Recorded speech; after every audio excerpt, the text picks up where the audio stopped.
We have a First Minister who has made a remarkable statement that he wants to see an anti-racist Wales by 2030. It's unprecedented. And you are going to hold them to account. We're holding them to account. What more needs to be achieved in Wales? What needs to change here in Wales?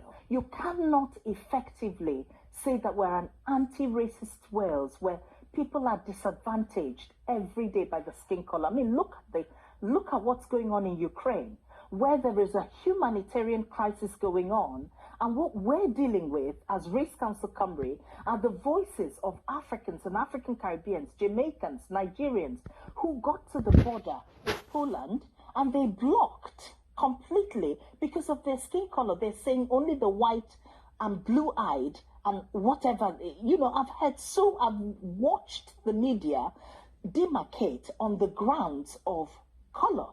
So you see, the disadvantage continues. And what we want to do is for every single organization to sign the Zero Racism Pledge that we've launched, which enables you to download a policy that tells you what you need to do to be anti-racist. If you listen to what she says here, he asks her about racism in Wales, and she goes into a rant about Ukraine and people being refused to leave Ukraine, and she tries to say that people were told they can only leave Ukraine if they've got blue eyes. I think she sort of stopped herself from saying it because she realised that what she was saying was actually ridiculous. She was going into some master race type argument there by the looks of it.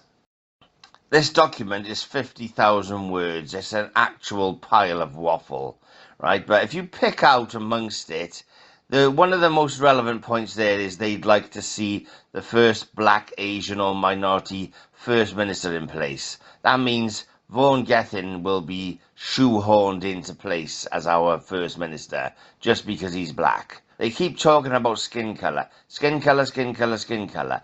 It's not about skin colour, it's ethnicity. These people are not Welsh. You have to be part of a certain ethnic group to be Welsh. It's not just, you're not Welsh just because you live here. It talks about, teach more anti-racism and diversity in the classroom, more diverse teachers. It talks about white privilege. I'm still waiting for my white privilege to turn up.